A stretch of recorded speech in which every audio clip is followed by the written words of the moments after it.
Haya.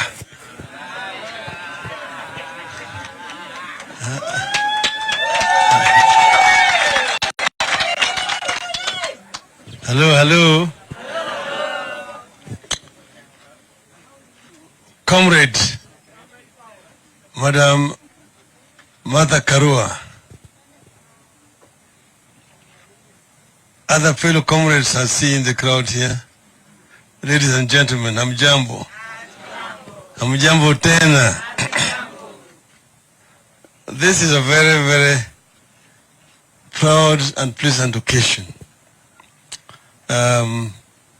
First, I had a quick occasion to sit down with my comrade and sister, Martha Karua,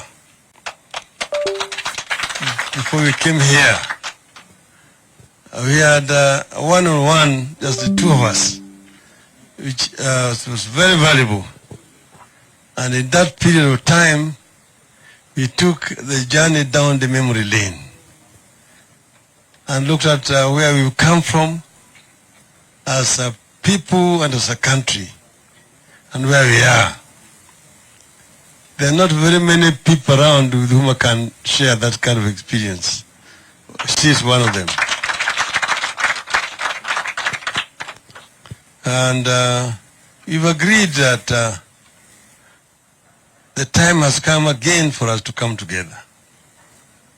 The Secretary General talked about river first branching and converging.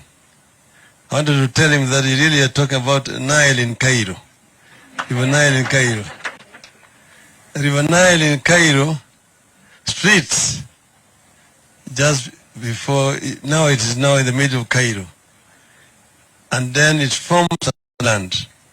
It's called the Zamalek Island, where I used to live. And then it converges again to move towards Mediterranean Sea. But I've been saying just like the march of the Nile is unstoppable. When it starts that long journey from the Ginger, River Elton, from the Ethiopian mountains to the Mediterranean Sea,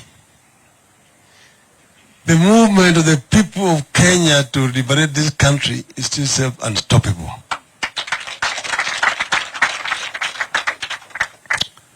I've been saying lately that when the process of a third liberation, that there's the first liberation which brought independence to this country.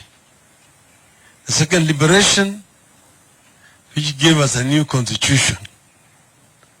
And now the third liberation is what I call the economic liberation of our country.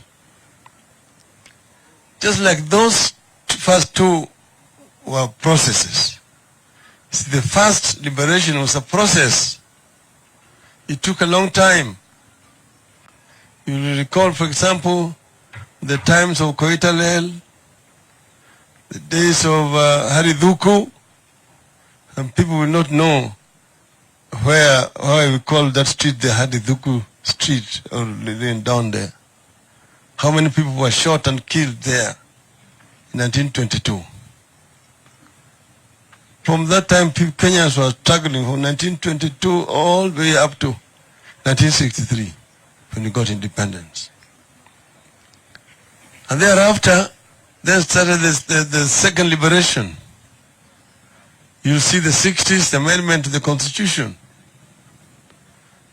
Then the 70s, all the struggles. And the 80s. And then the 90s. The millennium generation today, we have today, don't know about this. It's not their mistake. Because these things are not taught in history books. But the second liberation was itself just as intense in terms of human suffering around. Some of you may not have heard about somebody called Pio Gama Pinto. He was shot and was carrying his child to school just around there in Westlands and killed. Somebody was arrested in prison for 38 years for no reason at all. When he came out of prison, he went all the way to Parkland's grave to go and tell Pinto's grave that I did not kill you. There are several others. Not far away from where you're standing here, is Nyayo House, the infamous Nyayo House. People have been thrown from the 23rd story there onto the street. And then they say they committed suicide. But none of you have had occasion to go to the dungeons in Nyayo House and see. And if you are told that somebody spent 90 days there, you will sympathize with him. So we were together at that time. I remember, for example, one time when I was being escorted by the lawyers, Martha marshaled them from Ajip House.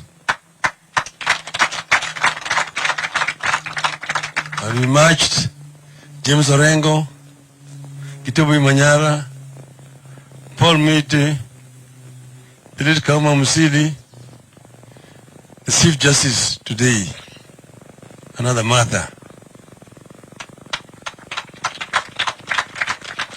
And we were walking on foot. They were escorting me because they were looking for me all over the place. So I said, the lawyers, late Mr. Shamala was there also, John Hamenwa.